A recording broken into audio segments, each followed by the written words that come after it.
വളരെ നാളുകൾക്ക് ശേഷം നമ്മുടെ ഡൽഹി BJP ഭരിക്കാൻ പോകുന്നുവെന്ന് എക്സിപ്പോളുകൾ പുറത്തു വരുന്നുണ്ട്. അതിനെക്കുറിച്ചുള്ള സാറിൻ്റെ ഒരു കാഴ്ചപ്പാടെന്ന്?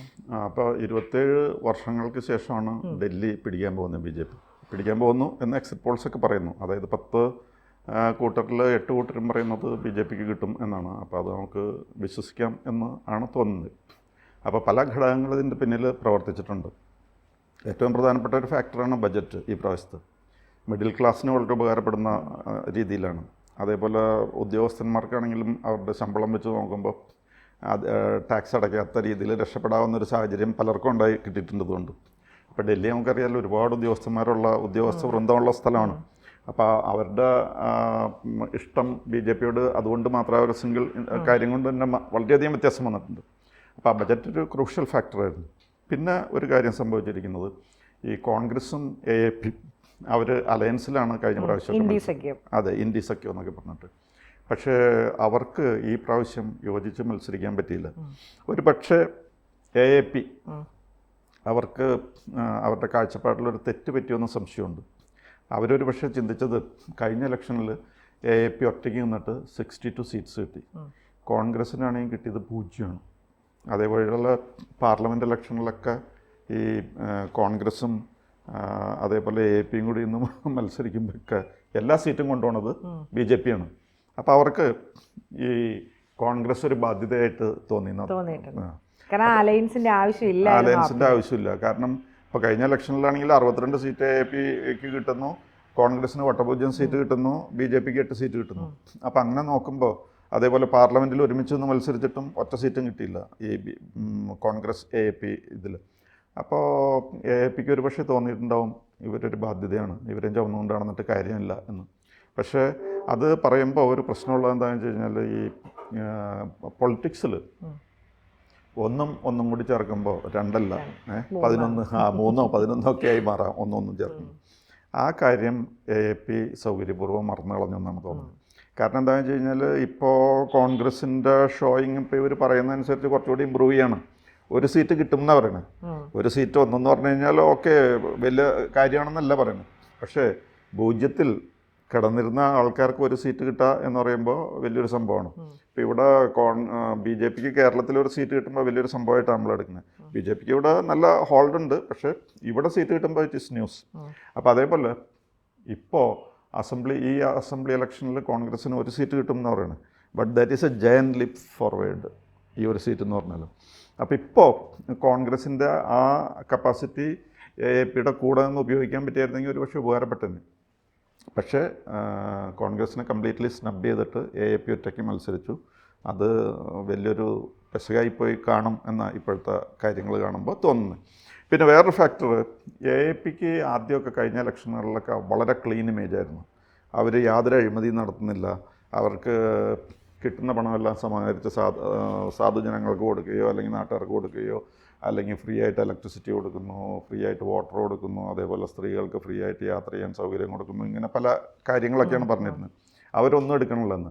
പക്ഷേ ഇപ്പോൾ AAPക്ക് ഇപ്പോൾ ഈ ഇലക്ഷനെ ഫേസ് ചെയ്യുന്ന സമയത്ത് അവർക്ക് ആ ക്ലീൻ ഇമേജ് ഇല്ല. അവരുടെ പലരും ഇപ്പോൾ ജയിലിലേക്ക് പോകുന്നതിനെ പറ്റി അങ്ങനെ ഒരു സാഹചര്യമാണ് ഉള്ളത്. അപ്പോൾ ആ ക്ലീൻ ഇമേജ് പോയി.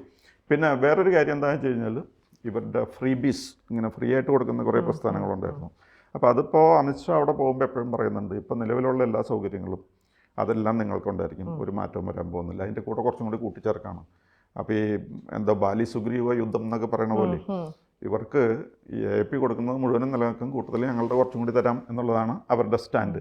അപ്പോൾ അതും ആൾക്കാർക്ക് ഒരു റീതിങ്കിങ്ങിന് ചാൻസ് കൊടുത്തു. പിന്നെ നമുക്കൊരു ഹിന്ദുത്വ ലൈനൂടെ അവിടെ, കാരണം മോദി യോഗി ആ ഒരു ബെൽറ്റ് നന്നായിട്ട് അവിടെ നന്നായിട്ട് വർക്ക് ചെയ്തു. അതായത് ഇലക്ഷൻ നടക്കുന്ന സമയത്ത് തന്നെ ത്രിവേണി സംഗമത്തിൽ പോയിട്ട് മോഡിയും യോഗിയും കൂടി കുളിക്കുമ്പോൾ അതിൻ്റെ കുളിര് എല്ലാ ജനങ്ങൾക്കും കിട്ടി എന്നുള്ളതാണ്. ജനങ്ങളത് വളരെ താല്പര്യപൂർവ്വം സ്വീകരിച്ചു എന്നാണ് അതിൻ്റെ അർത്ഥം. ഇപ്പം നമുക്ക് ഓർമ്മയുണ്ടല്ലോ, പണ്ട് ഏതോ ബൈ ഇലക്ഷൻ നടക്കുന്ന സമയത്ത് TP ചന്ദ്രശേഖരൻ്റെ വിധവയെ കാണാനായിട്ട് അച്യുതാനന്ദൻ പോയത് ഓർമ്മയുണ്ടായിരിക്കും.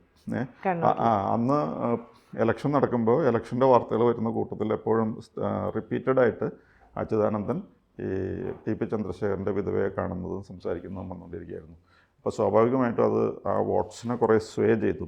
ഒരുപക്ഷെ അച്യുതാനന്ദന് ആ ഇലക്ഷൻ ജയിക്കണമെന്നില്ലായിരുന്നാണ്. കാരണം ഈ പാർട്ടിയുടെ ഇടയിൽ കുത്തിത്തിരിപ്പൊക്കെ ഉണ്ടായിരുന്നല്ലോ. അത് കഴിഞ്ഞിട്ട് പലരും അദ്ദേഹത്തെ വിമർശിച്ചിരുന്നു. പക്ഷെ എന്തായാലും അന്നത്തെ ഏറ്റവും ശ്രദ്ധിക്കപ്പെട്ട വീഡിയോ എന്ന് പറഞ്ഞു കഴിഞ്ഞാൽ അച്യുതാനന്ദൻ പോയിട്ട് ഈ വിധവയെ കാണുന്നു എന്ന് പറഞ്ഞോണം. ഈ ഇലക്ഷൻ ദിനം തന്നെ കൃത്യമായിട്ട് മോഡിയും യോഗിയും കൂടി അവിടെ വെൻ ഫോർ ദ ഡിപ്പ്. പിന്നെ നിർമ്മലാജിയുടെ ബഡ്ജറ്റ് കൂടി വന്നപ്പോൾ എല്ലാം കൂടെ, കാരണം ഏറ്റവും കൂടുതൽ സാധാരണക്കാരുള്ള ഒരു ഏരിയ ആണ് ഡൽഹി എന്ന് പറഞ്ഞാൽ. ഡൽഹിയിൽ അപ്പോൾ ഈ സാധാരണക്കാരുടെ ഇടയിൽ, പ്രത്യേകിച്ച് ഗവൺമെന്റ് സെക്ടറിലെ ജോലിക്കാരുടെ ഇടയിൽ അതൊരു ബഡ്ജറ്റിൽ വലിയ ഓളം ഉണ്ടാക്കിയിട്ടുണ്ടെന്ന്. അതെ അതെ അതെ ഒരുപാട് ഉദ്യോഗസ്ഥന്മാരുള്ള സ്ഥലമാണല്ലോ. അപ്പോൾ അവരൊക്കെ വലിയ പണക്കാരുമായിട്ട് കമ്പയർ ചെയ്യാവുന്നതുണ്ടാവില്ല. പക്ഷെ അതേസമയം അത്യാവശ്യം ന്യായമായിട്ട് ഭംഗിയായിട്ട് ജീവിക്കാനുള്ളത് അവർക്ക് കിട്ടുന്നുണ്ട്. പിന്നെ അതിൽ നിന്ന് ടാക്സ് പോകാത്ത രീതിയിലേക്കായി ഈ കാര്യങ്ങൾ. അപ്പോൾ ആ സീലിംഗ് മാറ്റി കഴിഞ്ഞ് കഴിഞ്ഞപ്പോൾ അത് എല്ലാ സാധാരണ ആൾക്കാർക്കും, പ്രത്യേകിച്ച് ഉദ്യോഗസ്ഥന്മാർക്ക് വളരെയധികം ഉപകാരപ്പെട്ടു. പിന്നെ വേറൊരു കാര്യം എന്താണെന്ന് വെച്ച് കഴിഞ്ഞാൽ, ഇപ്പോൾ നമ്മൾ കഴിഞ്ഞ തവണത്തെ അസംബ്ലി ഇലക്ഷനിൽ നോക്കുമ്പോൾ AAPക്ക് 62 സീറ്റ്സ് ഉണ്ട്, BJPക്ക് 8 സീറ്റ് മാത്രമേ ഉണ്ടായിരുന്നുള്ളൂ. ശരിക്കും ഈ 8 സീറ്റിൽ നിന്ന് ഇത്രയും നാളുകൾക്ക് ശേഷം പടിപടിയായിട്ട് BJP ഗ്രൗണ്ട് ലെവലിൽ വർക്ക് ചെയ്തതിൻ്റെ ആയിരിക്കും ഇപ്പം ഈ പറയുന്ന എക്സിറ്റ് പോൾ ഫലം അനുസരിച്ചാണെങ്കിൽ മുന്നോട്ട് വരാൻ പോകുന്ന ഒരു റിസൾട്ട്. അവർ പടിപടിയായിട്ട് വർക്ക് ചെയ്തു എന്ന് മാത്രമല്ല, ഈവൻ ഈ സീറ്റുകൾ അസംബ്ലിയിൽ കുറയുമ്പോഴും BJPക്ക് അവിടെ ഒരു സപ്പോർട്ട് ബേസ് ഉണ്ട്. അതുകൊണ്ടാണ് പാർലമെന്റ് ഇലക്ഷനിൽ മുഴുവനും തൂത്തുവരായിരുന്നു. ഈ അസംബ്ലി ഇലക്ഷനിൽ പുവർ ഷോയിങ് ആണെങ്കിൽ പോലും BJP ഡൽഹി മൊത്തത്തിൽ തൂത്തുവാരി എടുക്കായിരുന്നു. അപ്പോൾ അതിൻ്റെ അർത്ഥം എന്താണെന്ന് വെച്ച് കഴിഞ്ഞാൽ അവർക്ക് അവിടെ നല്ല ഹോൾഡുണ്ട്. പിന്നെ അസംബ്ലി ഇലക്ഷൻ വന്നു കഴിയുമ്പോൾ അവിടെ ഈ പറഞ്ഞോണം വാട്ടർ സപ്ലൈ, ഇലക്ട്രിസിറ്റി, മറ്റുള്ള കാര്യങ്ങളൊക്കെയാണ് ജനങ്ങൾ നോക്കുന്നത്.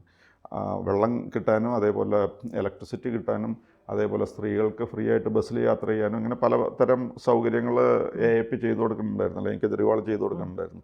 അതിൻ്റെ ഒരു നന്ദി കാണിക്കാൻ വേണ്ടിയിട്ടാണ് അസംബ്ലി ഇലക്ഷനിൽ വോട്ട് ചെയ്തിരുന്നത്. പക്ഷേ അതേസമയം BJP നല്ല ക്ലീൻ സ്വീപ്പ് നടത്തുമായിരുന്നു പാർലമെൻറ്റ് ഇലക്ഷനിൽ. അതായത് പാർലമെൻറ്റ് ഇലക്ഷനിൽ BJPക്ക് അത്രയും സീറ്റ് കിട്ടുന്നു എന്ന് പറയുമ്പോൾ ഡൽഹിയിൽ അവർക്ക് നല്ലൊരു പിടിപാടുണ്ട്. ആ പിടിപാട് അവർ വേണ്ട പോലെ ഉപയോഗപ്പെടുത്തി. പക്ഷേ ഇത് മനസ്സിലാക്കി യോജിച്ച് നിൽക്കാതെ ഈ AAPയും കോൺഗ്രസുമായിട്ട് ഈ പ്രാവശ്യം വേറിട്ട് മത്സരിച്ചു. അത് അവരുടെ ഭാഗത്തു നിന്ന് വന്ന വലിയ മിസ്റ്റേക്കായിട്ട് വേണം കാണാനായിട്ട്. അപ്പോൾ വാസ്തവത്തിൽ കോൺഗ്രസ്സിന് ഇപ്പോൾ കുറച്ചുകൂടി ഷോയിങ് ഇമ്പ്രൂവ് ചെയ്യാനായിട്ട് പറ്റി. പക്ഷേ ഒരു കാര്യം ആലോചിച്ചാൽ മതി, നമ്മൾ കോൺഗ്രസ്സിന് ഒരു സീറ്റെങ്കിലും കിട്ടിയിട്ടുണ്ടെന്ന് പറഞ്ഞാൽ അവർക്ക് കുറച്ച് സപ്പോർട്ട് ബേസ് ഇപ്പോഴും ഉണ്ട്. അതിൻ്റെ കൂടെ AAPയുടെ കൂടി കൂടുമ്പോൾ അവരൊരു പക്ഷേ ഒറ്റയ്ക്ക് നിൽക്കാതെ യോജിച്ച് മത്സരിച്ചായിരുന്നെങ്കിൽ ഈ പ്രാവശ്യം അവർക്ക് വേണമെങ്കിൽ അധികാരം കിട്ടിയേനെ. പക്ഷേ അത് ചെയ്യാതെ ഇവർ ഓരോ ഈഗോ പ്രോബ്ലമൊക്കെ വെച്ചിട്ട് അങ്ങോട്ടും ഇങ്ങോട്ടും ഫൈറ്റ് ചെയ്യാൻ തുടങ്ങിയത് തന്നെയല്ല. എനിക്ക് തോന്നുന്നു രാഹുൽ ഗാന്ധി ഈ പ്രാവശ്യം കൂടുതലും ടാർഗറ്റ് ചെയ്തിരുന്നത് കെജ്രിവാളിനെ AAPനെയൊക്കെയാണ്. അവർ നടത്തിയിരിക്കുന്ന അഴിമതിയെ പറ്റിയൊക്കെ നല്ലപോലെ ഇദ്ദേഹം പറയുന്നുണ്ടായിരുന്നു. നമ്മൾ മുമ്പ് പറഞ്ഞ പോലെ കെജ്രിവാളിന്റെ ഹിന്ദുത്വം ഒന്നും അവിടെ ഏറ്റിട്ടില്ല.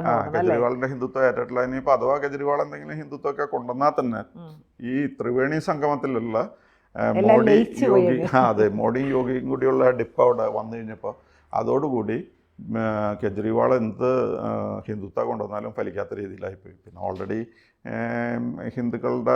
ഹിന്ദു ഹൃദയ സമ്രാട്ട് എന്നാണല്ലോ മോദിനെ പറയുന്നത്.